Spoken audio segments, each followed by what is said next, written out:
Shabbat Shalom a toda la congregación que nos visita en la página de Facebook y en el canal de YouTube. En esta grabación que hemos subido de la reunión semanal de la Quejilá Penil de Valle Alto, estamos retomando la lectura de la parashá semanal luego de las actividades que tuvimos de Pesach y de Hamatzot. Así que a partir de este Shabbat, a partir de esta grabación, vamos a retomar la lectura que se había suspendido a causa de las celebraciones.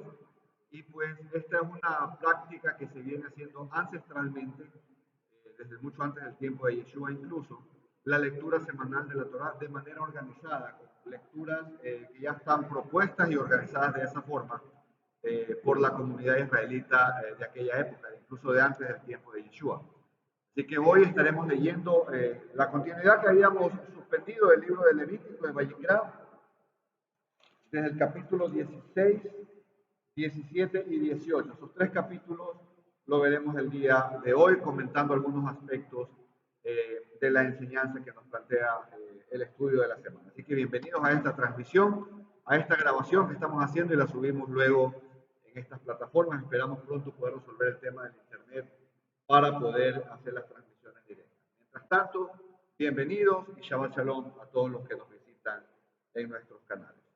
Así que hermanos, Vayikra, ya estamos nuevamente retomando la lectura. El comentario que acabo de hacer en la introducción aquí en la grabación. Esta organización de la lectura se viene haciendo de la lectura semanal, la organización semanal de la Torá, se viene haciendo desde mucho tiempo atrás, muchos siglos, incluso antes del tiempo de Yeshua. El pueblo de Israel, los sacerdotes, los levitas, algunas de esas comunidades organizaron la lectura cada semana para estudiarla cada Shabbat de manera sistemática. Y esto ha tenido pequeños ajustes con el pasar de los siglos, pero es lo que tenemos hasta ahora. ¿Y cómo sabemos esto? Porque hay una lectura en el Evangelio, en el libro de Lucas, en el que refleja que Yeshua, dice Yeshua en la sinagoga, en un Shabbat se levantó y leyó la Haftará correspondiente. O sea, él también entró en esa práctica, nunca la condenó, entonces sabemos que eso está validado por Mashiach. Eso ya se hacía en el tiempo de Yeshua, eso viene de tiempo atrás incluso. Entonces esta organización tuvo digamos, el pueblo de Israel tuvo a bien hacer esta organización, este sistema de estudio, y es lo que nos ayuda hasta el día de hoy para organizadamente, sistemáticamente ir viendo cada semana. Y nos habíamos quedado, hasta antes de las fiestas, nos habíamos quedado en el tema de las impurezas, el tema de la Metzorá, habíamos hablado del tema de todas estas causas de incompatibilidad, ¿cierto? Habíamos visto las causas del hombre y las causas de la mujer, en este flujo de la mujer y el flujo tanto del varón también. Hoy nos corresponde, a partir de este Shabbat, de esta lectura en el relato, empieza Hashem, a Moshe, a darles algunas instrucciones, algunas leyes de distintos aspectos. Ya estamos en una etapa en el relato en el que se empiezan a dar instrucciones de temas variados, ¿no? De temas de distinta índole. No hay un tema central, como decir en el resto del libro de Vayikra. Que por cierto, este libro ya estaríamos nosotros avanzando en la segunda mitad. Este libro tiene 27 capítulos. Hoy vamos a ver 16, 17 y 18. Así que nos quedarán por ahí 3 Shabbatot para terminar el libro además. Entonces ya desde hoy empiezan instrucciones de distintos temas, instrucciones variadas, a partir de este estudio de este Shabbat. Bienvenida a la familia, Shabbat Shalom, bienvenidos hermanos. Shabbat Shalom. Ay, no le pusimos suficientes días, pues no sabía. Hermanito, ¿cómo están? Bienvenidos hermanos, Shabbat Shalom. Acomódense por ahí. Entonces, estamos viendo aquí ya capítulo 16. Vamos a comentar de los 3 capítulos que vamos a ver. Yo les quiero proponer, si usted hizo la lectura semanal, si usted hizo la lectura correspondiente en su casa durante la semana, yo encontré, en mi lectura personal, yo encontré se puede decir un tema, que pudiera ser un tema central en los 3 capítulos.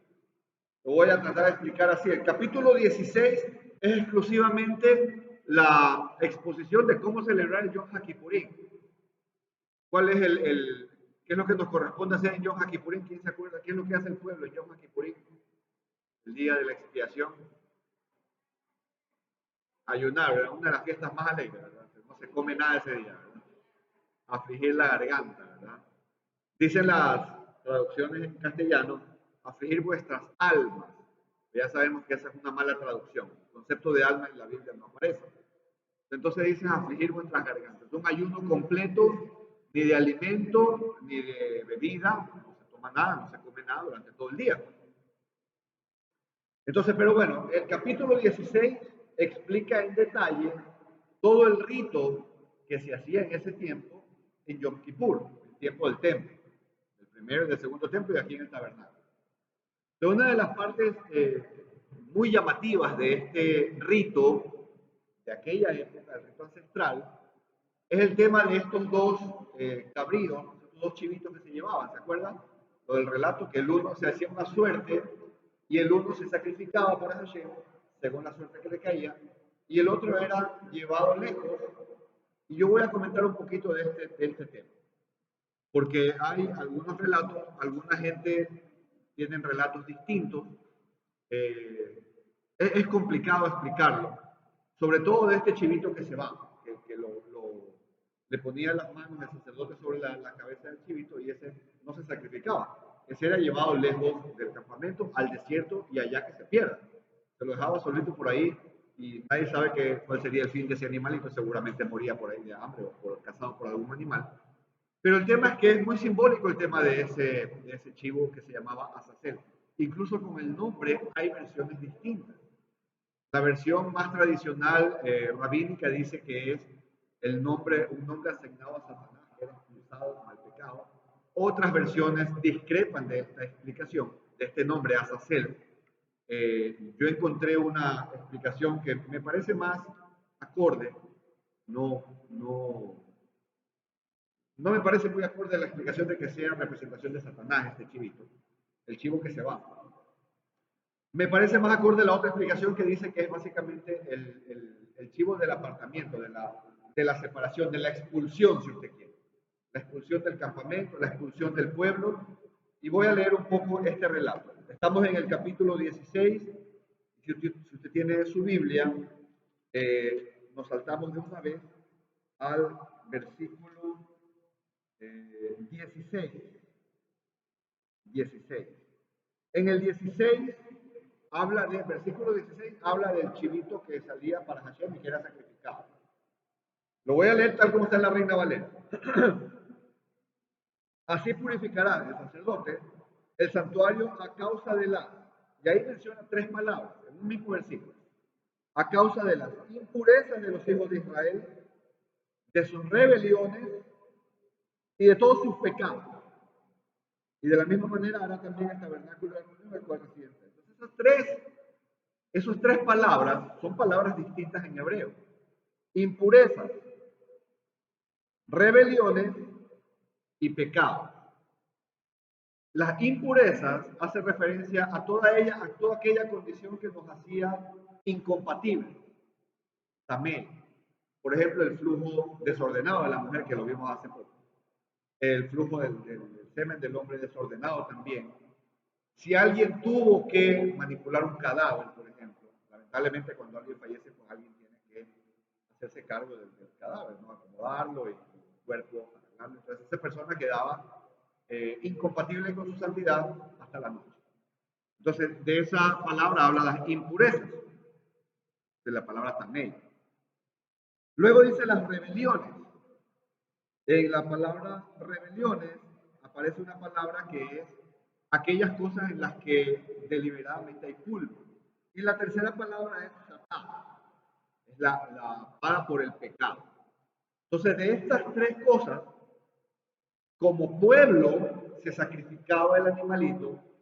Esta era parte también del símbolo de Yeshua. Todo animalito sacrificado apuntaba al cuerpo de Mashiach, ¿verdad? Entonces, este animalito que la suerte le caía para Hashem, en la sorteo que se hacía, este animalito sacrificado limpiaba de las rebeliones, de las impurezas y de la culpa. ¿Estamos? Como pueblo. Entonces dice, ya ningún hombre estará en el tabernáculo, saldrá del altar que está delante de Dios y ejecutará el sacrificio de este animal. 16, 17, 18, 19 está todo el ritual, el 20, etcétera, etcétera. En el 21, en el 20, aparece lo que sucedía con el otro animalito, el chivo este que era expulsado. ¿Quién se acuerda o quién ha escuchado esta frase que se dice, te usaron como chivo expiatorio? No sé si la escuchó. Y aquí viene esta historia. Porque te usaron como chivo expiatorio quiere decir que sobre ti echaron algo para liberarlo de culpa a alguien más, ¿verdad? Entonces el chivo expiatorio es como pues te usaron para justificar la culpa de alguien más. Entonces de aquí viene, de esta operación. Entonces mire el proceso. Ya de un animalito vivo, ¿no?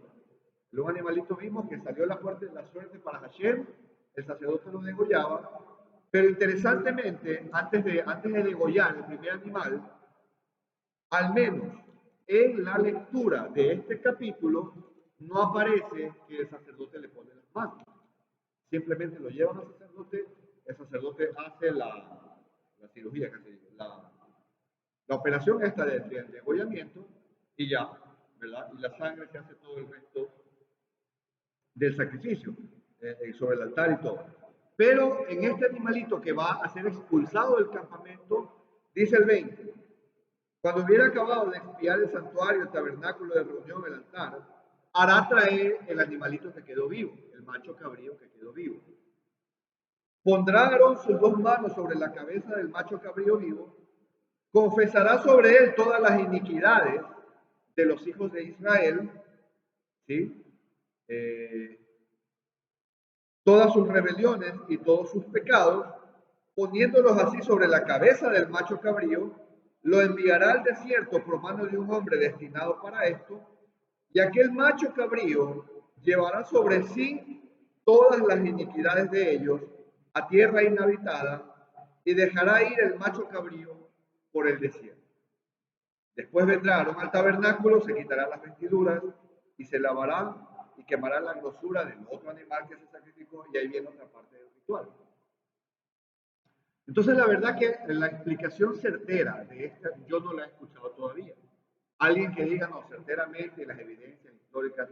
El profesor Eli Rodríguez ha dado explicaciones de esto. Es una de las más confiables, vamos a decir, ciertamente, del maestro Eli Rodríguez. Pero también hay otras versiones que uno tiene que analizar y no puede desechar de cajón, ¿verdad? Yo me tengo que poner aquí en una posición neutral porque hay versiones distintas. Pero lo que sí está escrito y sí podemos colegir de aquí es este acto de poner sobre las manos del animalito, sobre la cabeza del animal las manos, y hacer esta ceremonia de transferencia, ¿verdad? Cada vez que alguien pone las manos sobre este animalito, el sacerdote, hacía este acto simbólico de transferencia de rebeliones, iniquidades, pecados, ¿qué más decían?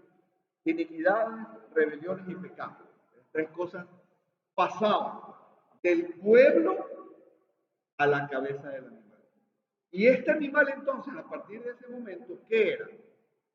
Era el portador en sí mismo, ¿verdad? De todas estas rebeliones, impurezas e iniquidades del pueblo. ¿Estamos hasta ahí? Entonces, si el animal no se sacrificaba, como si fue el primero, para limpiarnos, si el primero limpió al pueblo de todo esto, ¿cuál sería el efecto de de sacarlo del campamento, de que se vaya? Incluso hay un relato que dice que extra bíblico ¿cómo se llama esto? De los rabinos, del rabinato, el judaísmo, que la persona encargada se llevaba el chivito hasta un despeñadero y lo arrojaba al despeñadero para que él vaya cayendo y vaya muriendo. Hay un poco cruel el tema, un poco, sí, medio cruel, pero es un relato ahí que hay que considerarlo. Incluso otro relato dice que mucha gente del pueblo estaba tan ansioso de que este animal sea expulsado ya después de haberle transferido la culpa. Había un pueblo ansioso de que esto suceda y la gente lo acompañaba al encargado y ya lo empujaba y ya llévate el batalla del chivito, porque era simbólicamente la expulsión del pueblo de toda esta rebelión, transgresión y pecado. ¿Sí? ¿Qué significaba este chivito? Yo no voy a ponerle una personificación. El chivito significaba el cuerpo de Yeshua, que a algunos se les pudiera ocurrir. O el chivito significaba Satanás, también está por ahí relatado. Lo que sí puedo decir, basado en la escritura, es que era expulsado. Es que el chivito era el portador para ejecutar la expulsión, porque de todo esto que afectaba al pueblo. ¿Qué es lo que afectaba al pueblo en la comunión con Hashem? La rebelión, el pecado y la inmundicia, la impureza. Entonces, todo esto, el pueblo era limpio por el primer animal sacrificado, y luego el pueblo era librado, todos estos anzuelos de pecado eran quitados del pueblo, eran expulsados, eran llevados fuera. Yo me atrevo a decir que simbólicamente era una manera de decirle al pueblo, miren, Hashem no solamente que perdonó las acciones del último año, porque esto era anual, sino que además del contorno del campamento, de dentro de los límites de lo que nuestro pueblo es, un pueblo santo, un pueblo llamado, un pueblo de sacerdote, un pueblo santificado, un pueblo adorno, vimos, ¿no? de la vestidura del sacerdotal. Todo esto que pudiera manchar al pueblo es expulsado de aquí, ¿sí? Simbólicamente en este chivo. En nuestros días, en el sacerdocio que nos corresponde a nosotros hoy, todavía estamos viviendo en este entorno que me parece que fue el Shabbat anterior durante la fiesta de Hamatzot. Hablábamos de todo esto que nos rodea. ¿Quién se acuerda de algo que mencionamos de lo que nos rodea? Que rodea al pueblo de hoy en día. Distracciones, que no siempre son pecaminosas. Un trabajo, ¿verdad? Distracciones que no siempre son pecaminosas. Y claro, también están las distracciones pecaminosas. Lo que nos rodea. Hablábamos de un lenguaje que nos rodea.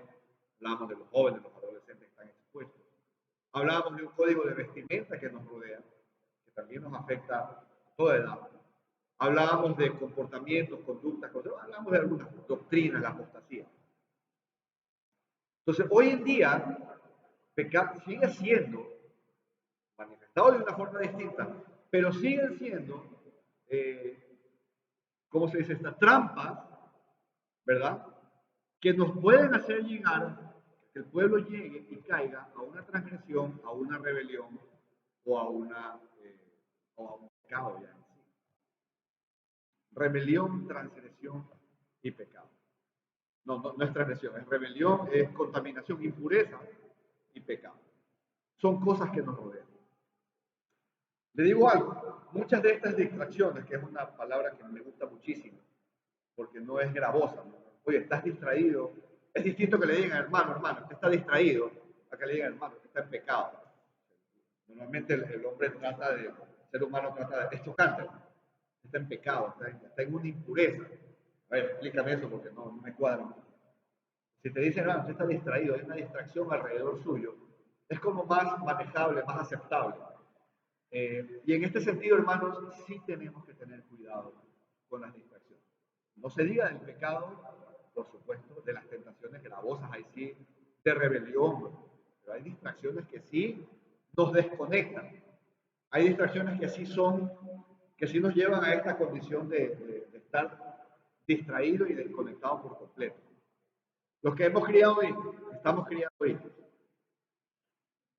Es complicado para un padre, si estoy dando una instrucción, una orden, una disposición en la casa a mis hijos, a un hijo, ¿verdad? Y este está por ahí, como dicen, cazando moscas. El papá que estoy hablando, estoy hablando, es contigo, no estoy hablando con la pared. O sea, el papá se incomoda muchas veces. Porque estoy diciendo algo y tú estás, ¿qué? Y el niño, el muchacho anda volado, sí me va a explicar, sí me va a entender.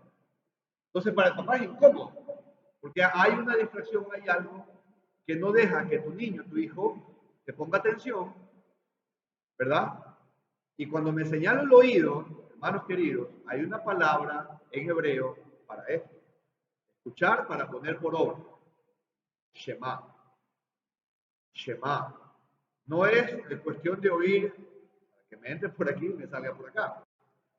Es para que me entre por aquí, se quede dando vueltas en mi mente, haga raíz en mi corazón, nunca salga por el otro lado, sino que sea puesto por obra, que sea evidenciado, materializado las instrucciones que yo estoy recibiendo acá. Entonces, cuando este chivito saca del campamento, cuando este sacerdote hace este ejercicio de sacar del campamento estas distracciones, lo que está tratando un poco de simbolizar es que para el pueblo estas cosas llegará el día, todavía no llega, estamos en esta carne corrupta todavía, llegará el día en que todo eso no estará más dentro del campamento. Eso será llevado fuera del campamento. Dice ahí al desierto. ¿Quién me puede describir desierto? Dos o tres palabritas para desierto. Soledad. ¿Qué más hay en un desierto? Dos o tres. No hay nada.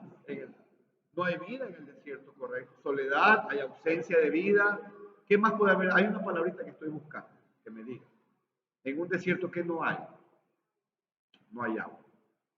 Y el agua es el Ruach, la Torah. Entonces, al hablar de un desierto, estoy hablando de un lugar donde no está Hashem, donde no hay su Torah, donde no hay vida. ¿Estamos? Mire para dónde voy a ir. Llegado al cumplimiento de los tiempos, Yehoshua vendrá en majestad como corderito manso a morir nuevamente por su pueblo en su segunda venida. Ese día es conocido como el día terrible del Señor, el día del juicio. Yo me acuerdo cuando era estudiante, joven, en el colegio o la escuela, a mí me decían, quiero hablar con tu papá. Uy, ay, la hermana suspira. Yo sabía. Mira, nada más el recuerdo, esa sensación, ¿verdad? Y uno, uy, estoy en problemas. ¿Verdad que sí?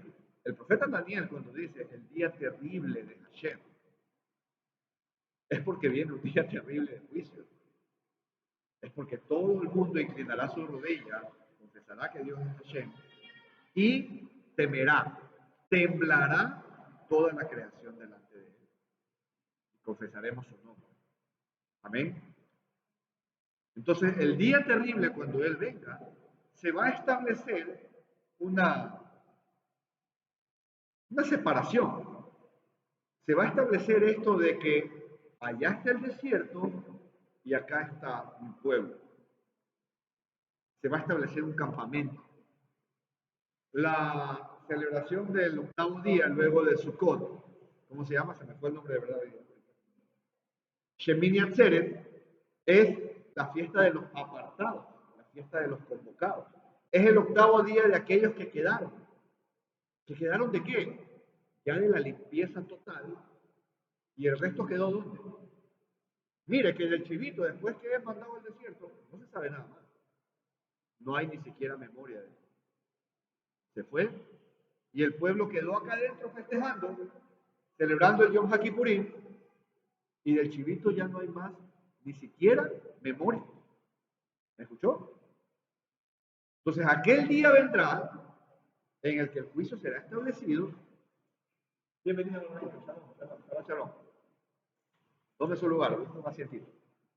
Llegará aquel día en el que ese juicio establecido establecerá esta separación y una parte entrará ¿dónde?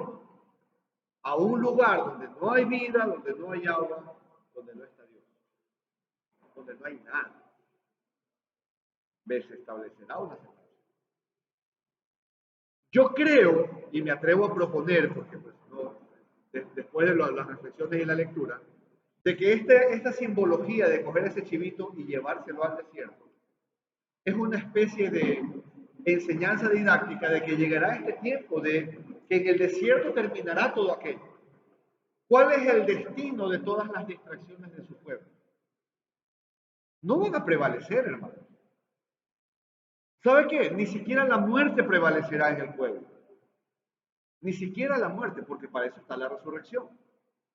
No habrá muerte, no habrá llanto, no habrá lágrimas, no habrá distracciones, no habrá pecado, no habrá iniquidad en el reino venidero. Todo eso quedará, habrá sido echado al desierto todo aquello, y allá quedará en el olvido. No habrá ni memoria. Yo pudiera hacer un símil, y propongo hacer un símil, y empezar a meditar en todo esto. Probablemente alguien que escuche la grabación me diga, no, Fabián, no tienes más bíblica con lo que sea. Estoy totalmente dispuesto a aceptarlo. Pero yo tengo una conexión con este versículo de Apocalipsis que habla del lago de fuego y azufre, donde caerá Satanás, todos sus seguidores, los ángeles que lo siguieron, y todos aquellos que hacen idolatría, y todos aquellos que practican iniquidad. Y en ese lago de fuego y azufre no es que estarán ahí quemándose y torturándose todo el tiempo. Dice que caerán ahí, serán destruidos y no habrá ni más memoria de aquello. Se acabó.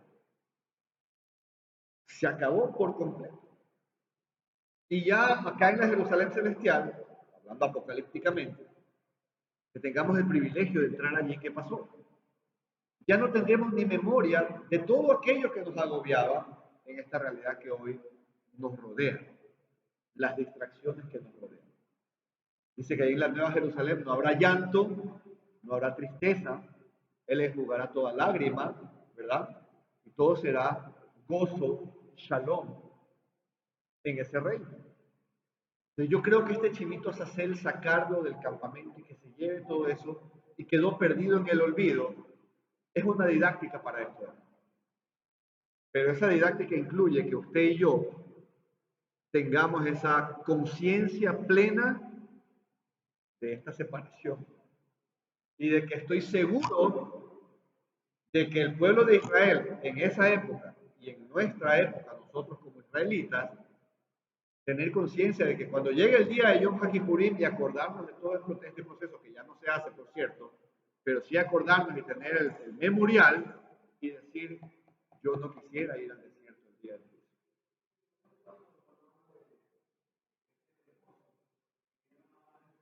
Exacto. No entrarás en mi reposo. Hebreos 4. Buena aportación esa. No sé si alguien lo puede encontrar rapidito para yo no perder el hilo. Porque sí es importante esta reflexión, hermanos, de tener la plena conciencia de, de lo que involucra, de nuestra responsabilidad, de aquello que a nosotros nos somos llamados como sacerdotes de este sacerdocio de Melquisedec, de tener esta conciencia de que llegado al Yom HaKippurim, no seremos o no queremos, no deseamos y trabajamos arduamente en nuestra profesión, dice el apóstol Pablo, ocupados de vuestra profesión, ocupados de vuestra salvación, de obrar y caminar en obediencia a la Torah. Porque el haber sido salvos no le da a usted permiso de andar pecando, de andar dándole oído, así sea un ratito, a la distracción que nos anda rodeando. Oiga, la distracción que nos rodea es un lazo que usted no lo siente. ¿Ha visto esos hilitos que son muy delgaditos y que uno no los, como un cabello? Y a veces usted dice, ¿dónde está ese cabello? No lo vea, pero siente por ahí que algo le molesta, un cabellito, hasta que lo encuentre y lo saque. Pero es tan finito a veces. Pero estas distracciones son lazos que están ahí dándole vuelta. Y cuando usted ya se quiere dar cuenta, ya tiene sus manos atadas, sus pies atados, sus ojos y sus oídos están en otra dimensión. Y hace falta entonces, como el padre de familia, oye, escúchame que te estoy hablando, es contigo. Yo, como hablábamos al niño, cuando estamos instruyendo a los niños, los que criamos hijos. Oye, te estoy hablando, párame bola, escúchame. Y la próxima vez que usted y yo llamemos la atención a nuestros niños, digámosles, oye, te estoy hablando, Shema. Use la palabra hebrea, úsela, Shema. Te estoy hablando para que me oigas, medites lo que te digo, haga raíz en tu corazón ese que te estoy diciendo y lo pongas por obra. No para que te entre por aquí y te salga. Cualquier instrucción que le diga usted a su hijo, aunque no lo esté repelando, porque a veces cuando da instrucción no estoy repelando. Hijita, mira, ven, esto se hace aquí. Shema. Use la palabra hebrea, Shema. Úsela. Porque así nuestros niños se van familiarizando. Y explíquenle. Te estoy diciendo Shema porque tú tienes que escuchar, meditar, que lo que te estoy diciendo haga raíz en tu corazón para que obedezcas. Y obedezcas con amor. Sí, rezongando, bueno, sirve que obedezcan rezongando, pero es preferible que obedezcan con amor, ¿verdad? Entonces por ahí va todas estas distracciones que entran por el oído. Y mire, la distracción hace lo mismo que la instrucción del padre. Solo que la distracción es más, a veces es más dulce para un niño, para un joven, un adolescente. Como más atractivas, como más, no sé, juega un poco más con las emociones, con la fantasía un poco. Entonces la distracción lo envuelve a uno. Los adultos no estamos exentos de esto. Estoy poniendo como ejemplo nada más a los niños. Pero a los adultos también. Los trabajos, los negocios, la diversión, a la que tenemos derecho, diversión sana, y cosas como esas que nos van dando la vueltecita y en algún momento nos parece un poco agradable ver una película, ver una novela, ¿cierto? El trabajo, el negocio, las ocupaciones materiales, las ocupaciones de la casa. Algunos las disfrutan, para otros es gravoso, pero son distracciones que eventualmente, si uno no tiene los pies sobre la Torá, no sobre la tierra, porque la tierra está corrupta, ¿sí o no? Si uno no tiene los pies sobre la Torá, esas instrucciones nos envuelven. Y hace lo mismo que una instrucción de un padre.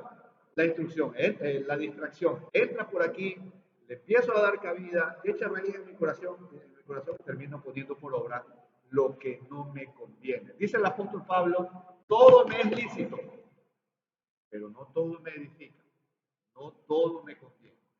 ¿A qué me toca a mí como creyente? Discernir, discernir. El discernimiento lo da el Rúa, pero a mí me toca ejercitar ese discernimiento. Como hablábamos hace 2 o 3 Shabbatos, poner freno de mano, un ratito, seco, alto ahí. ¿Qué estoy haciendo yo de mis 10 horas desde que me despierto? 10, 12 horas. Estoy despierto hasta que me acuerdo. ¿Qué estoy haciendo? Un ratito. ¿Ah? Estamos hoy día Shabbat, mañana domingo, planifico la semana laboral de trabajo. Pero, ¿qué me toca hacer? De trabajo, de negocio, de escuela, los niños, sí. ¿Qué me toca hacer? ¿Ya? Pero de lo que me toca hacer, ¿qué lo voy a hacer con los pies en la Torah? ¿Cómo lo voy a hacer? Entonces es distinta la actitud frente a alguien que se sienta, arma una agenda, reunión por aquí, trabajo por allá, vendo lo de acá, compro lo de acá, negocio, almaceno granos en mi granero y tengo que comprar otro granero porque ya no me alcanza. ¿Qué dice la parábola? ¿Se acuerda la parábola de este señor rico que decía, mañana compraré? ¿Qué le dijo? Insensato, mañana vienen por tu vida. Mañana, no el próximo año, no el 2023. Insensato, necio. Ponga sus pies sobre la Torá, sobre la profesión que Dios les ha dado. Y nuevamente voy a mencionar, porque hay jovencitos aquí, un adolescente, en cualquier edad en la que tú te encuentres, cualquiera, cualquiera, lo que sea que tú estés haciendo, tus estudios, tus cosas de casa, padres, madres de familia, abuelos, tenemos aquí la hermana Normita, los niños en su realidad, hasta donde ellos puedan entender, use usted la palabra Shema, adolescentes, jóvenes, todos, varones en nuestra realidad de varones, damitas en la realidad de las damitas, todo, hermano, todo, Shema, escucha, medita, hazlo raíz y ejecuta. Y entonces volviendo al tema del capítulo 16, todo este proceso de Yom HaKippurim se hacía solo una vez al año. Solo una vez al año. Se entendía que durante todo un año el pueblo tenía, cuando salía el sacerdote a oficiar todo este sacrificio del templo o del tabernáculo, si el sacerdote salía vivo de allí, era porque Dios le había dado perdón por un año más. Y esto se hacía año tras año, mientras era el sacrificio de animales. Pero Hebreos 9 nos dice, lo vamos a leer luego antes del Evangelio. Cristo, habiendo purificado en sí mismo los pecados del pueblo una sola vez y para siempre. porque nos limpió no solamente de nuestras acciones, sino de nuestra conciencia. Y cuando hablamos de conciencia, hablamos de que a veces, y usted está de acuerdo conmigo, estoy seguro, a veces las cosas que hacemos, las hacemos con conciencia. Y estoy hablando de las distracciones. Los hacemos conscientemente. No, es que ya después. Y lo hacemos conscientemente. Toca orar a la caída del sol, al amanecer, no, es que después. Toca hacer algo de la Torah, no, es que sí, pero a veces lo hacemos consciente. ¿Sí o no? Entonces Hashem nos va limpiando de toda esta conciencia que también está contaminada. Eso es parte de la contaminación de nuestras vidas. Es nuestra conciencia, nuestra mente, nuestras actitudes. No solamente lo que tú obras con tus manos, porque al final lo que obras con tus manos es lo que ha venido a echar raíces en tu vida. Entonces hagamos pues como cuidamos un jardín de flores. Porque cuando cuidamos nuestro huerto, tenemos huerto, no cortamos por encimita la mala hierba. Porque si la corto por encimita, lo verdecito que se ve por arriba, ¿qué queda debajo de la tierra? ¿Verdad? Entonces, ¿dónde tengo que buscar yo mi mal comportamiento? En la raíz. ¿De dónde viene esto? Oiga, y esto es útil. Vuelvo a tocar el tema de los hijos. Un comportamiento de un hijo, ¿verdad? Que no nos agrada, no está de acuerdo con lo que nosotros queremos formar en mi hijo. Claro, está la corrección, está la parte del papá que tiene que poner mano, papá o mamá, firme, no estoy diciendo el golpe, pero sí mano firme, disciplina, vamos a decir, orden. Pero usted converse con su pareja, converse. ¿Y de dónde vendrá este comportamiento? ¿Cuál es la raíz? ¿Por qué me dijo eso? ¿Por qué está usando esas palabras, ese lenguaje? Si acaso fuera el caso. Porque hay chicos que ya en ciertas edades ya son mal hablados. ¿Y de dónde sacó mi hijo esto? Si en casa no hay este vocabulario. ¿Dónde está la raíz de esto? ¿De dónde sacó eso? Ese comportamiento, ese lenguaje, esa vestimenta. ¿De dónde vino eso? ¿Ya? Entonces yo tengo que reemplazar raíces en mi comportamiento. En el mío y en el de mis hijos. Saco las raíces de la mala hierba y siembro semilla buena. Siembro Torah. Así de rapidita les doy un ejemplo. Mi hija y mi nieta, ya ellas por ahí, escuché, mi esposa me contó que vieron un tema de unos tatuajes, un programa, una vaina. No, eso no se permite. Vieron un programa de una mujer que se había transformado todita a través de tatuajes. Entonces no, eso a Dios no le gusta. Entonces ya hay una semillita sembrada. Que si no hubiera sembrado yo esa semilla, ellas hubieran crecido, hubieran visto el colegio, en la universidad, y de repente les gustaba, ¿verdad? De repente, como muchas veces ha pasado en ese tema puntual, viene, oye, es el que quiere hacerme un tatuaje. ¿Qué me hubiera tocado a mí hacer? A ver de dónde sacó eso. Seguro lo vio, porque hay tatuajes muy artísticos, ¿no? Maripositas, que son como pinturas, si usted las pone en un cuaderno, en un cuadro, queda bonito. En un lienzo, yo qué sé, dibujos bonitos, agradables a la vista. Pero entonces ya me tocaba replantearme, ¿y por qué yo no le sembré la semilla adecuada? Para que cuando ella se enfrente a eso, tenga la respuesta adecuada en su mente y en su corazón, la conocida. Volviendo al 16, Vallecra 16. Para mí este evento de sacar ese chivito fuera del campamento y dejarlo que se pierda, se extravíe, el animalito muera por allá, era símbolo de eso. Era símbolo de este destino final, el desierto, la muerte, el olvido, la sequedad, sin vida, sin Dios, allá. Ese no es nuestro destino. Nuestro destino está acá dentro del campamento. Nuestro destino está acá, limpios, perdonados en la sangre de Yehoshua, activos con la mente sintonizada en lo que debemos ser, parados en la Torah, cimentados en el amor de Dios. Amén. Entonces eso fue el resumen, el capítulo 16, ese punto que quería tocar básicamente, de cómo, y mire cómo es interesante ver que, lo mencioné, ¿no? En el animal sacrificado el sacerdote no ponía las manos en la cabeza, En este sí. En este sí había una transferencia. Y es que Hashem hace esto, pues. Remueve toda nuestra mente, nuestra conciencia y todas estas distracciones, Él las saca y las pone en otro lado para que salgan fuera de nuestra vida. Y como pueblo que salga fuera del campamento de Israel. Me agradó muchísimo la reflexión que tuvimos acá en Hamatzot, cuando recapacitamos y volvimos digamos, recapacitábamos de la poca importancia que le dimos al séptimo día, ¿se acuerdan? Que a todos nosotros nos llamó la atención Dios.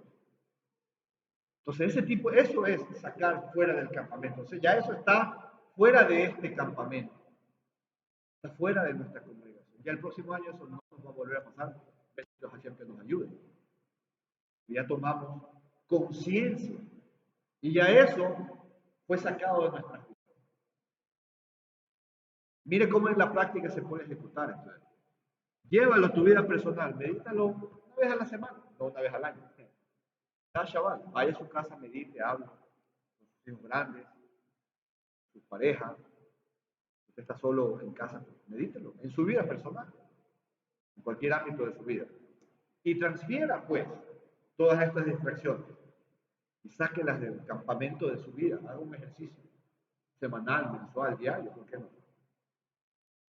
Y Dios le va a ir ayudando a transformar su vida y va a haber una renovación. Por eso Romanos dice, no os conforméis a este siglo, sino que sean renovados a través de la transformación, de la renovación de su mente. No te conformes, no te sientes. No es que así soy. ¿Usted ha escuchado esa frase? Y hay gente que lo dice con cierto tono de soberbia. No es que yo nací y así me quedo y nadie me va a cambiar. Entonces, Yeshua, ¿qué va a hacer? Bueno, se cruza el brazo de Yeshua y se va para otro lado. Listo. O Yeshua lo coge a usted en la oreja, lo amarrea, lo pone contra el piso y lo cambia. Y ese proceso duele. El proceso es doloroso. ¿Verdad? Pero el corazón humano va por ahí también. Ok, los otros dos capítulos, este capítulo era de este tema. Y en los otros dos capítulos, el 17 y el 18, son dos temas totalmente distintos, pero yo encuentro una columna central, vamos a decir.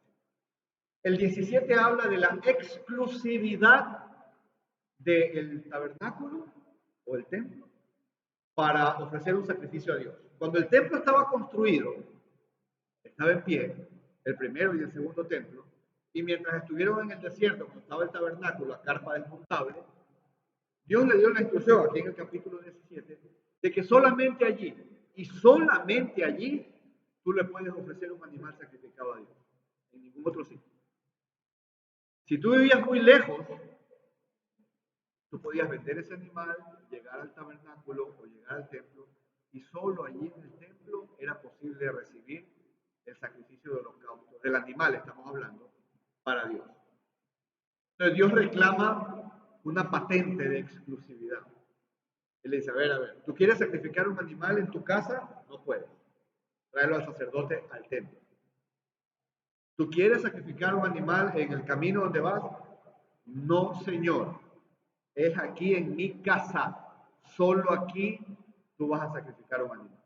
Él reclama exclusividad. ¿Estamos?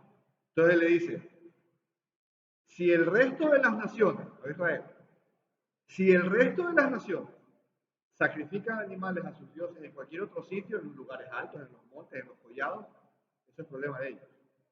Tú, a Hashem tu Elohim, el Dios de Israel, tú vas a traer tu animal aquí al templo y en ningún otro sitio. Era una cuestión muy determinante, era una cláusula de exclusividad.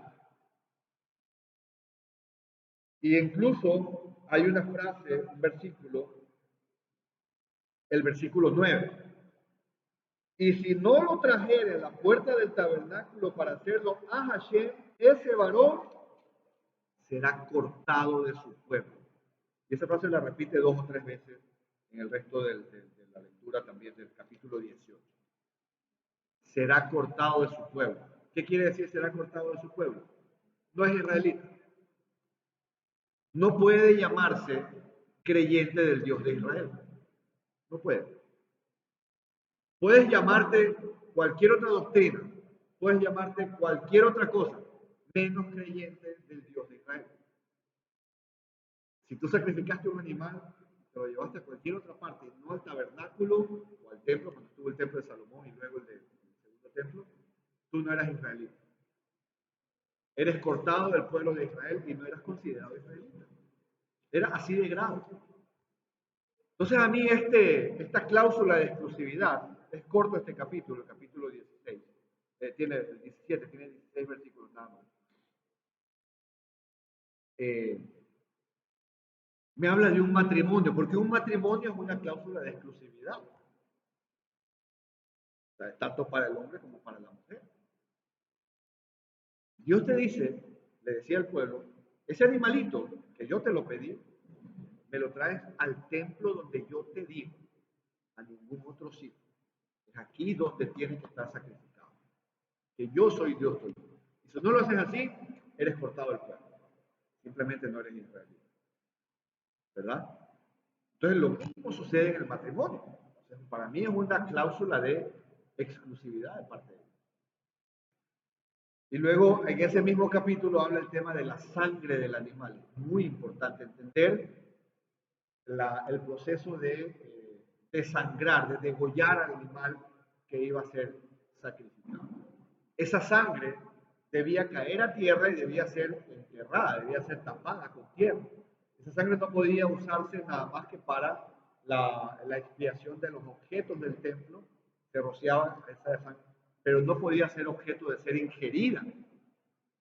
El animal que se sacrificaba, el animal que se ofrecía, tenía que ser totalmente desangrado para poder ser ingerido, para poder ser comido por los sacerdotes. No podía tener sangre.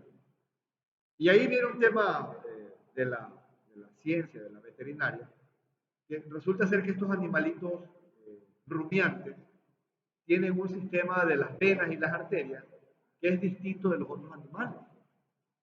Ellos tienen por aquí una arteria que si haces bien el corte, son totalmente desangrados. Que si haces el mismo corte en un animal, por ejemplo, en un cerdo, no funciona. O sea, su sistema circulatorio es distinto en el cerdo que en un chivo, en un venado o en una vaca. Miren las cosas como, por ahí me olvidé de traer el reportaje este, pero es una cuestión hasta que la creación mismo de Dios hizo este animal apto para que funcione así. Dice, la sangre tiene que estar en su cuello, la sangre tiene que estar aquí para poder ser degollado el animal. Y no comerás la sangre por ninguna razón, la sangre de estos animales. Hablando de la sangre, versículo 10. Si cualquier varón de la casa de Israel o de los extranjeros que moran entre ellos comiere alguna sangre, yo pondré mi rostro contra tal persona que comiera sangre y la cortaré de su pueblo. O sea, mira, el hecho de que te diga, eres cortado del pueblo, quiere decir que el rostro de Dios está en contra tuya, de aquel que es cortado del pueblo. Y medio se parece a este tema del chivo que sale del campamento. El ritual de comer sangre o no desangrar al animal, la carne queda contaminada con sangre también. Claro, un mal proceso de degollamiento. El proceso de degollar al animal. Por eso es que tenemos que tener cuidado. Es difícil actualmente cumplir esto a rajatabla, porque nosotros no tenemos control de cómo se hace el faenamiento en la tercera, no es en la tercera, en el camal. Se cortan al animal y ahí medio desangrándose, medio lo limpian y para el matadero. Claro, uno encuentra todavía restos de sangre en la carne de los animales que uno compra en la tercera. Ahora se sabe que hay procesos allí de agua en salmuera, 2, 3 lavados hasta que el agua salga sin sangre. Hay cuidados que hay que tener. Porque no podemos, aquí dice, no podrás comer sangre.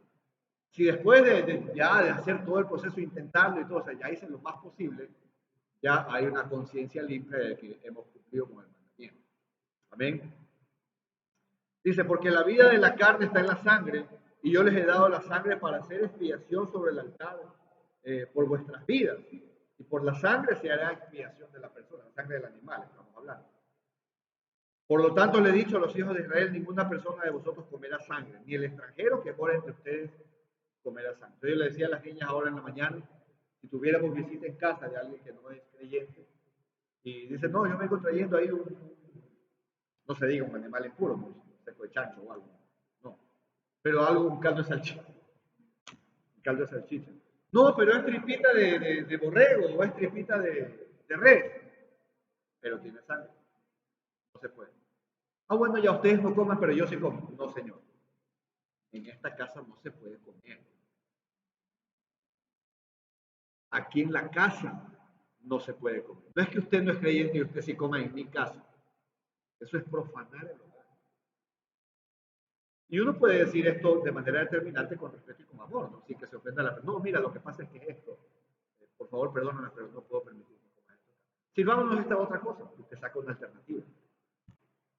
Si ya el hombre es rebelde, pues ya le ponemos la mano sobre la cabeza y lo expulsamos. Normalmente si hay la consideración, porque está en tu casa, debe haber algún tipo de consideración. Si te viene a visitar, a preguntar en tu casa, debe haber cierto respeto. Entonces, si hay el diálogo, el amor y el respeto, debería respetar las disposiciones de la casa. ¿Verdad? Porque dice que el extranjero que mora contigo, no puede, no debe. Incluso dice cualquier varón de los hijos de Israel que mora entre ellos, que cazare animal o ave que se ha de comer, derramará su sangre y la cubrirá con tierra. Y es producto de la cacería. Campo. Cazamos un pato o un chivo. Allá en el campo esa sangre tiene que ser antes de que venga para acá. Ahí tiene que ser desangrado y esa sangre deberá ser enterrada. Porque la vida de toda carne es su sangre. Bueno, ahí está. ¿Cuándo qué, perdona? No, claro, eso es otra cosa. Es otra cosa. Sí, porque esto es parte de un ritual también, como tú decías, de ver la sangre. Capítulo 18, y con eso termina la Torá. El capítulo 18 es lenguaje de adultos. Tratamos de hacerlo con las chicas, de explicarlo a las niñas de 9 años, mi hija y mi nieta. Y habla de las impurezas sexuales. Habla de todas las relaciones sexuales prohibidas. Entonces yo se lo voy a plantear de una forma alternativa. ¿Qué tal que usted pueda ver esto? Lo puede leer en casa con calma. Pero dice, por ejemplo, no tendrás intimidad o relaciones sexuales con, con tu padre, con tu madre, con la hermana de tu padre, con los hijos de tu padre, con los hijos de tu madre. Y da una serie de relaciones allí, de relaciones de parentesco, quiero decir. Eh, habla de la homosexualidad, no del hombre con el hombre, no te llegarás a varón como con mujer, etcétera, etcétera. Da algunos ejemplos allí de la inmoralidad sexual. Lo que está haciendo Dios allí es escoger una columna vertebral, un pilar fundamental, como cuando usted ve un árbol y le corta todas las ramitas que no deben estar. Entonces, si tú no puedes tener relaciones sexuales y casarte, porque se entiende que dentro del matrimonio, ¿verdad? Con ninguno de estos, entonces todo solo te deja una alternativa con quien te puedas casar. Primero, o sea, esta alternativa te la deja ahí como conclusión, porque no puedes, ni con tu tía, ni con tu tío, ni con la mujer de tu padre, ni el esposo de tu madre, y una serie de cosas allí, ni tu hermano, obviamente, ni tu hermana, ni la mujer de tu prójimo tampoco, ¿verdad? Entonces te deja muy pocas alternativas y eso ya te da una directriz, a ver con quién me tengo que casar. O sea, los que estén en edad de casarse, algún joven tal vez, que tenga edad de que me esté viendo, tiene que ver de dónde puede, según la Torá, escoger un candidato, una persona que esté acorde con la Torá, ¿verdad? Y todo esto me habla otra vez de exclusividad, así como el templo exclusivo entre Dios y el pueblo, asimismo acá me habla de una pureza que yo tengo que mantener a través de las actividades, volvemos en una actividad sexual. Ya este tema es bien complicado de resaltar. El versículo 22, no te echarás con varón como con mujer, es abominación. O sea, abominación ya es un nivel de pecado, de perdición, que ya Dios mira totalmente el rostro y ahí sí ya pena contigo. Ya es lo máximo. No te echarás con varón como con mujer, tampoco con animales. En ninguna de estas cosas os amancillaréis, porque de todas estas cosas se han corrompido las naciones. Hay un versículo que usa la palabra no te prostituyas. Eh, los que están leyendo conmigo, si la encuentran, me avisan, por favor. Porque este tema de todas estas impurezas de la actividad sexual eran comunes en los pueblos cananeos, en los pueblos impíos. De hecho, eran incluso prácticas de sus ritos religiosos, vamos a decir así, ¿verdad? Perdón, las sacerdotisas eran las prostitutas de esa época. Y ahí no había control ni límites en ningún aspecto para una actividad sexual. Era total libertinaje de la carne. Y hoy en día, hermanos, esto se ha vuelto tan actual, mucho antes de que prepare la que llegue esta semana para preparar esta parte de la parasha, comentábamos con mi esposa de lo tan devaluado, menospreciado que se ha convertido en lo que ha caído la actividad sexual, el sexo hoy en día. O sea, vale tan poco que hoy en día, pues cualquiera con cualquiera no importa nada. O sea, no vale nada. El cuerpo de un hombre, de una mujer, sobre todo el de la mujer, está mal valorado, totalmente desvalorizado, que ya no vale nada. Y quiero hacer énfasis en esto porque es muy delicado hoy en día. Estamos criando hijos e hijas. Yo tengo dos niñas y un varoncito que tiene 2 o 3 años. Pero es verdad, y esto lo comento cada vez que toca este tema, de una manera madura y adulta, todos nosotros, los que estamos en edad adulta, hemos pasado por el libertinaje sexual. Pasamos por allí. Pero tenemos hoy la oportunidad maravillosa de romper ese esquema que la sociedad nos impuso y de empezar a criar hijos nuevamente bajo el estándar que hasta pocos años, pocas décadas se mantenía, la virginidad del matrimonio, que se perdió en nuestra generación, vamos a ser sinceros. Esto se perdió, se echó para menos y todos caímos en ese error.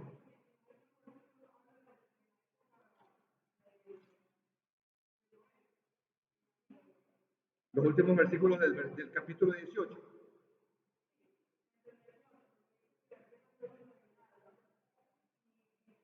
Claro, claro, o sea, esa actividad tan sexual, tan abierta, tan descontrolada, era parte de las actividades de Noé, de la época de Noé y también de Sodoma y Gomorra, que por aquello cayó en maldición toda esa ciudad, ¿verdad?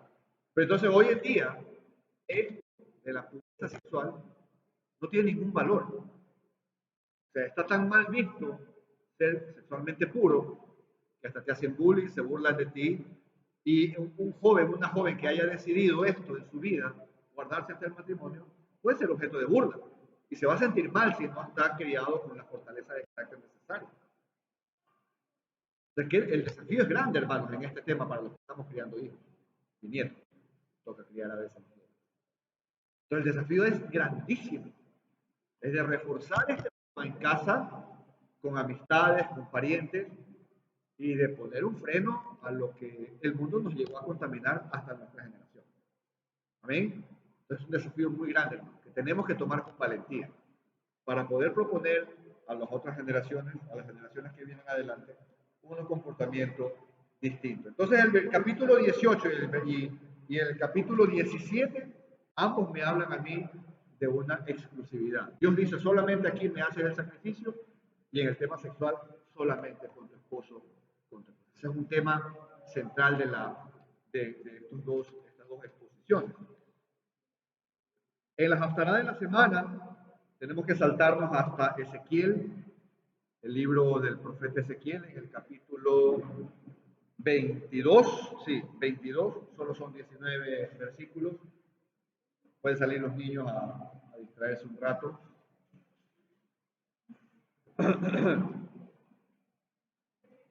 Ezequiel 22. Ezequiel capítulo 22.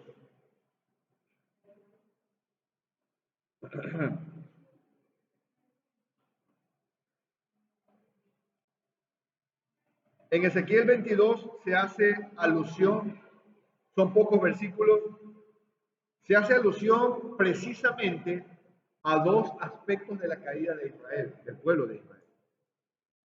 La idolatría, el ofrecer sacrificios a otro dios, a Moloch, por ejemplo, ofrecer sacrificios a Moloch, ofrecer sacrificios a estatuas, a ídolos, y a eso le llamaron, a eso se llamó el derramamiento de sangre.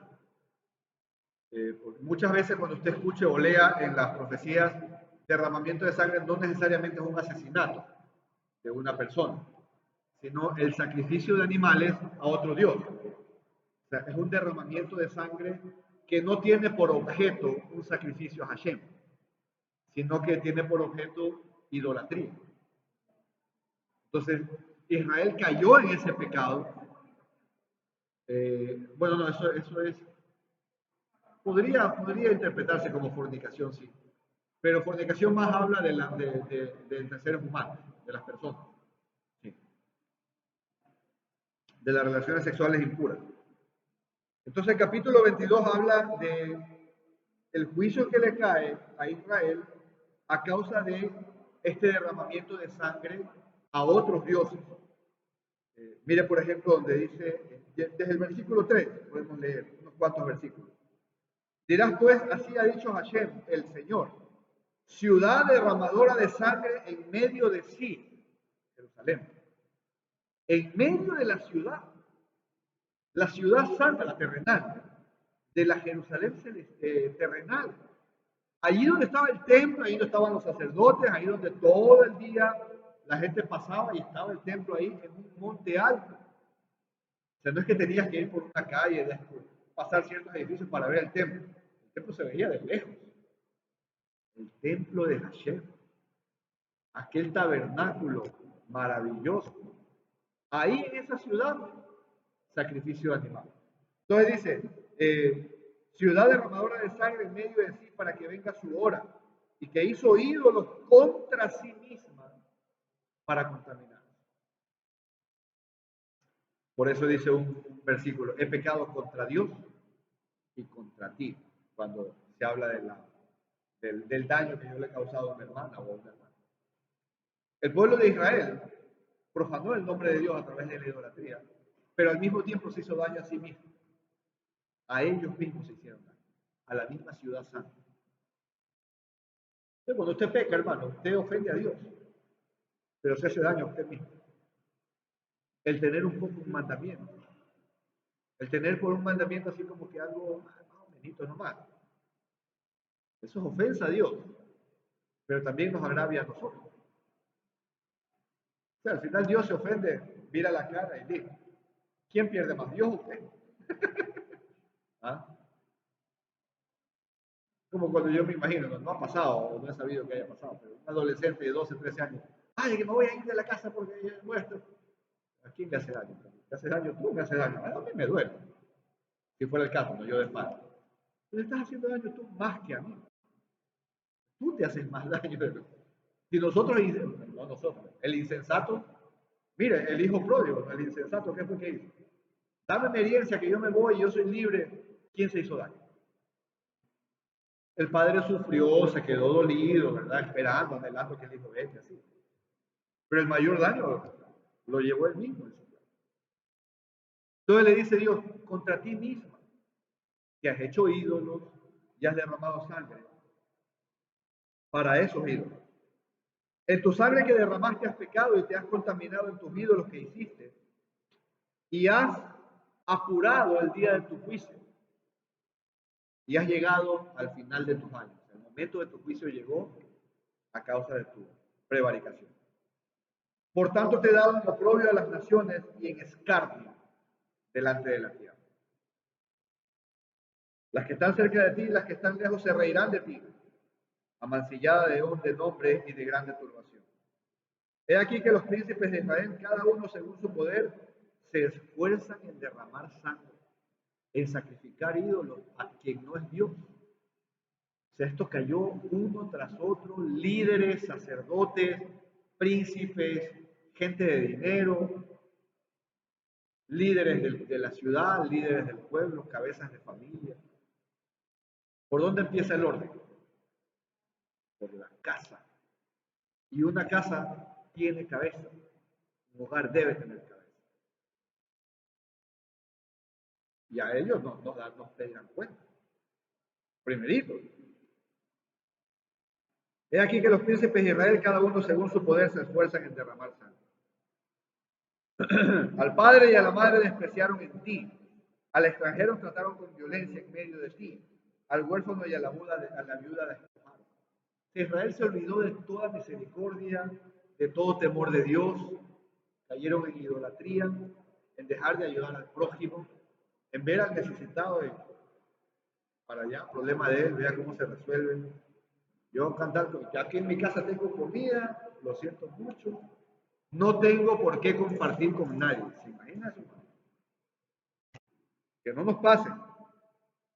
Y después salta al tema de la impureza sexual, que también se cayó dentro de Israel. La desnudez del padre descubrieron en ti. En ti hicieron violencia en la que estaba en su menstruación. Eso está en el capítulo 18 también, en la mujer en su ciclo natural menstrual, dentro del matrimonio, obviamente no puede tener intimidad con su esposo. Hicieron abominación con la mujer de su prójimo, en fin, todo eso se dio. Y al final del juicio, versículo 15, te dispersaré por las naciones, te esparciré por las tierras y haré fenecer de ti tu inmundicia. Mire, cuando Israel llegó a Canaán, Dios le dijo, no lo leí porque, bueno, no estamos leyendo versículo por versículo, ¿verdad? No hagas las abominaciones de la tierra donde vas a entrar, de los cananeos, ni te acuerdes de las prácticas de los egipcios. Tú cumple los mandamientos que yo te doy. No practiques ni de dónde vienes ni a dónde vas. Yo te doy cómo comportarte. Entonces el pueblo de Israel estaba llamado a no mirar ni a derecha ni a izquierda. ¿Qué tengo que mirar? Los pies sobre la Torá. Esta es mi base. No que allá hacen así, qué pena. Aquí no. No que te acuerdes de lo que hacen, no. Aquí tampoco hacemos eso. Es como si yo hubiera abrazado las raíces hebreas, como se llamó en aquella época, abrazamos la Torá y siguiéramos celebrando la Navidad de diciembre del 24 de diciembre. Salimos de allá. No puedo mantener esa práctica, que ya vimos y aprendimos que no era. ¿Me hago entender? Ni tampoco puedo caer en el judaísmo, que era hacia donde nos dirigíamos, de cierta forma, en ciertos aspectos. Entonces Dios le dice al pueblo, ni de dónde saliste, ni a dónde vas. Porque si tú, en la tierra prometida donde estás entrando, empiezas a hacer esa práctica, esa tierra, que es mía, dice Hashem, te vomitará. Y serás expulsado de allí y no estarás más en esa tierra. Y eso fue lo que pasó al final. Los judíos toditos fueron expulsados del pueblo de Israel porque empezaron a hacer esas prácticas. Por eso es que dice que en la Nueva Jerusalén no entrará ningún impío, ningún incircunciso. Ahí no puede haber maldad, no puede haber huella de maldad. Porque esa Jerusalén celestial tenía su sombra aquí en la tierra, la Jerusalén terrenal. Y el hombre la dejó contaminar. O sea, me contaminaste mi tierra, sale aquí. Esto es mío. ¿Qué le dijo a Moisés cuando vio la zarza ardiente? Quítate los soldados, esto es tierra. Ahora, ahí hay otro problema de traducción. Esto es tierra santa, no, esto es tierra del santo. Aquí habito yo. Y mire qué concepto, hermano. Cuando estamos hablando de tu casa, el invitado en tu casa que tiene que respetar tus normas porque hay santidad, es lo mismo. Dios le dijo a Moisés, esta es la tierra del santo, aquí habito yo. Aquí se hace lo que yo digo, esta es mi tierra. Tierra santa porque yo estoy aquí. El santo de Israel habita aquí. Y aquí esto se respeta. Mi Torah es la que aquí se habla. Entonces en casa nosotros, es una buena práctica que nosotros tenemos en oración en casa. Me estoy acordando ahora, hace tiempo no la mencionamos en oración, pero la tenemos bien clara. Todo lo que venga a mi casa, que venga con su bendición. Y cualquier cosa que no venga con su bendición, que se quede de la puerta para afuera, que no pase del umbral. Personas, regalos, deseos, invitados, visitas, cualquiera. Si tiene que entrar a mi casa, un trabajo, un negocio, una propuesta, lo que tenga que entrar en mi casa, tiene que entrar con la bendición y el permiso de Hashem. Si no, que se quede allá afuera. Hermanos, nosotros tenemos necesidades como todo el mundo. Pero si no viene con la bendición de Dios, no la queremos. Así es sencillo. Le pongo un ejemplo rapidito. Nos metimos a ese plan hace años, con el plan, un plan de compras de estos carros de motor plan. Y no nos salía, y no nos salía. Y nosotros pagando ahí, mientras podíamos pagar, pagábamos ahí, y no salía. Y nosotros al principio ya, porque eso es por sorteo, que le sale el cupo a uno. Y no salió, y no salía, y no salía. Y al final entendimos, dijimos, no señor, que no salga. Si no es tu voluntad y no viene con tu permiso, que no, y necesitamos un carro, que no salga. Y no salió. Y al final lo que salió fue la devolución del dinero que habíamos dado. Y nos devolvieron más de lo que esperábamos que por ley tenían que darnos. Entonces lo que vino no era lo que nosotros queríamos, era lo que necesitábamos. Y aún más de lo que nosotros pensábamos. Entonces yo le garantizo que Dios tiene para su pueblo lo que necesita. Usted no se afane y viva con los pies en la Torá. El More Eduardo no pudo venir esta semana, así que vamos a leer en el Evangelio, el libro de Hebreos, con eso vamos a terminar. Hebreos capítulo 9 me parece que es, déjenme confirmar aquí la lectura. Hebreos 9 del 11 al 28. Hebreos 9 del 11 al 28. Yo he recomendado el libro de Hebreos desde que empezamos el libro de Vallicram, el libro de Levítico, porque pues tiene muchísimo que ver.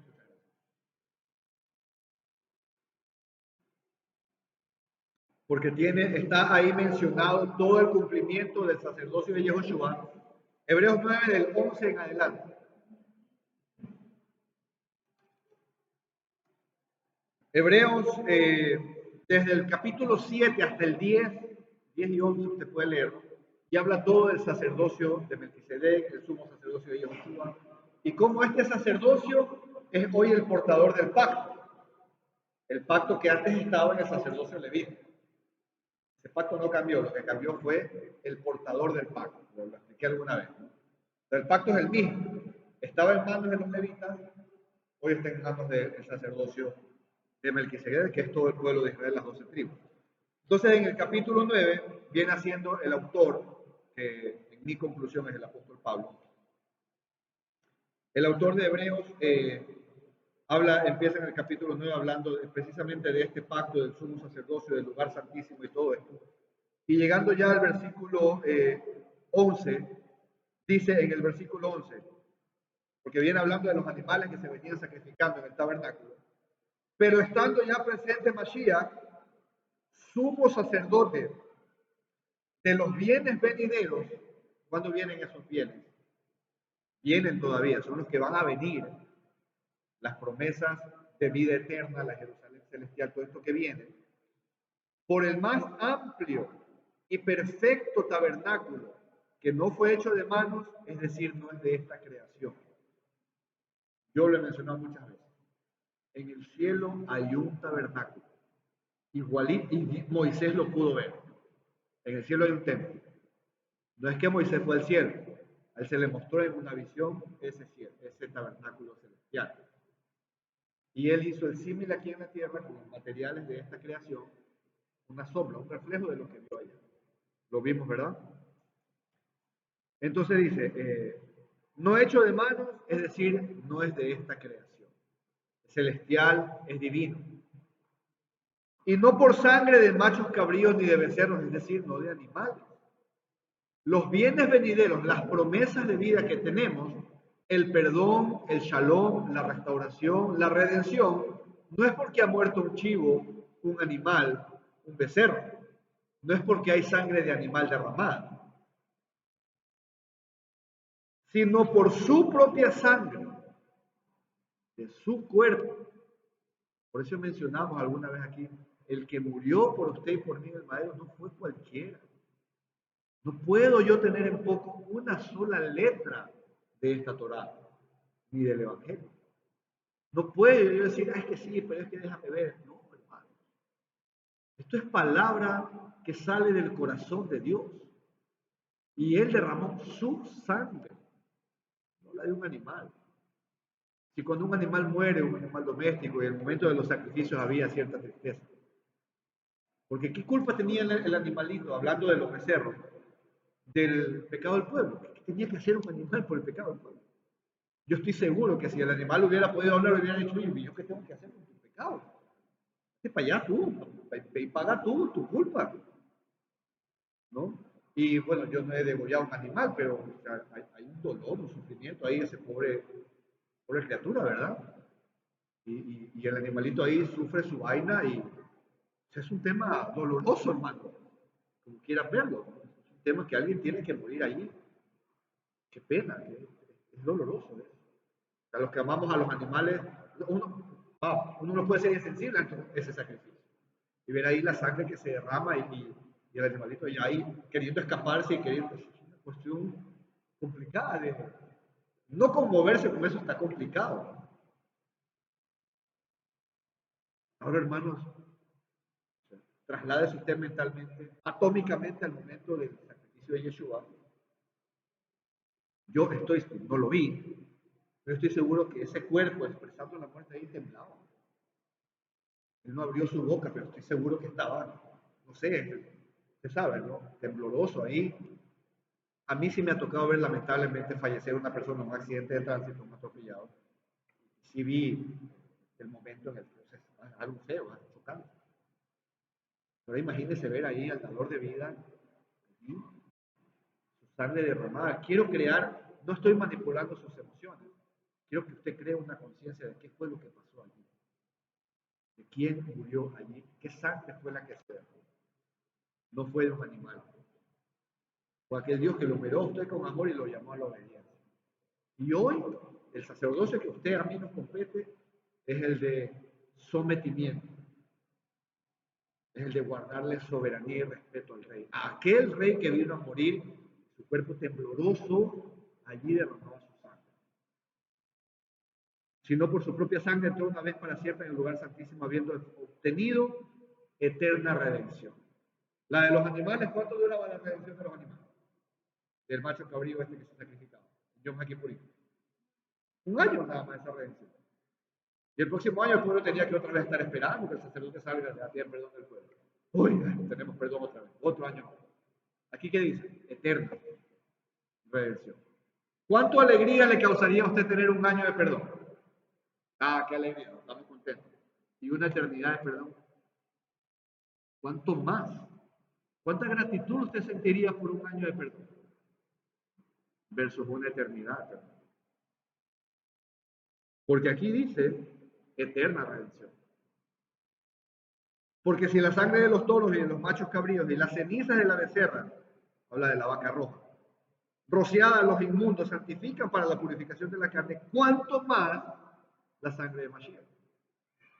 El cual mediante el Ruach, su poder de santidad, se ofreció a sí mismo sin mancha y limpiará vuestras conciencias de obras muertas. ¿Para qué? ¿Quién está leyendo conmigo? ¿Cómo termina el versículo 14? Para que pongáis por obra el servicio a aquel que murió en la cruz. El Dios que no está muerto, el Dios vivo. Todo esto que estamos viendo, hermanos, el Dios Kippurí, los animales, el becerro, la sangre, la muerte, la exclusividad, el templo, no es para que usted conozca solamente, sino para que escuche, medite, haga raíz, se ponga al servicio del Dios vivo. Porque Dios no nos llamó a ocupar una silla dentro de una iglesia. Para eso están las religiones. ¿Cómo me pongo al servicio del Dios vivo? Ese es tema de otra conversación que podemos reunir en el próximo programa, en el próximo canal. Pero es el objetivo de vida. Servir al Dios vivo. ¿Ok? Así que por eso es mediador de un nuevo pacto con la casa de Israel y la casa de Judá. Para que interviniendo muerte para la remisión de las transgresiones que habría bajo el primer pacto, los llamados reciban la promesa de la herencia eterna. Sin la redención de Yeshua no hay promesa. Porque donde hay testamento es necesario que intervenga muerte del testador. Porque el testamento con la muerte se confirma, pues no es válido mientras el testador está vivo. De donde ni aún el primer pacto fue instituido sin derramamiento de sangre. Porque habiendo anunciado Moshe todos los mandamientos de la ley a todo el pueblo, tomó la sangre de los becerros, de los machos cabríos, con agua, lana e hisopo, y roció el mismo libro y también a todo el pueblo, diciendo: esta es la sangre del pacto que Dios les ha mandado. Y además de eso, roció también con la sangre el tabernáculo y todos los vasos del ministerio. Y casi todo es purificado, según la Torá, con sangre, y sin derramamiento de sangre no hay remisión de pecados. ¿Cuál es el objeto de nuestra reunión semanal? ¿Cuál es el objeto de las fiestas que tenemos? ¿Cuál es el objeto de nuestro caminar de obediencia cada día? ¿Cuál es el objeto de usar tzitzit, de usar velo, de enseñarnos en pureza, de practicar la pureza, de enseñar a nuestros hijos? El objeto es que usted y yo hemos sido redimidos por el derramamiento de sangre, no cualquiera, de la sangre del Cordero. Yo trato siempre de imaginarme la escena, ¿no? Trato siempre de imaginarme, de ponerme en los zapatos del personaje de la escena que estoy leyendo. Entonces me traslado al momento en el que Juan el Bautista está haciendo su bautizo allí y lo ve venir a Yehoshua. Y él dice: he ahí el Cordero de Dios, el que lleva, no el que quita, que lleva en sí mismo el pecado del mundo. Este es el primer chivito que se sacrificaba. Ahí está. Yo me trato de poner en la mente, en el corazón de Juan el Bautista. Le fue revelado quién era él. Esperado por 4000 años, generación tras generación. 4000 años esperando al Mesías.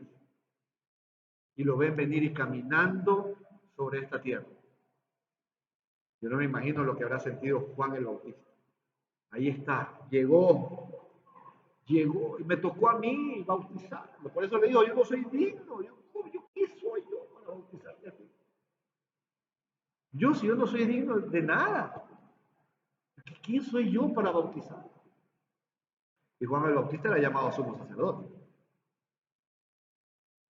Y le transfirió el sacerdocio de Yeshua. ¿Cuándo? Cuando le dijo: aquí, este es el Cordero de Dios que quita el pecado del mundo. Él lo reconoció. ¿Ah? Y fue capaz de llegar hasta la muerte, y Juan el Bautista le cortaron la cabeza por proclamar lo que tenía que proclamar. Lo que nos toca, hermanos, proclamar esa redención. A costa de muerte no creo, menos todavía. A costa de una vergüencita tal vez, una crítica puede ser, un rechazo de alguien, de su vecino, de su amigo, de su compadre, de su pariente, puede ser. La pregunta es si estamos dispuestos a sufrir el agravio.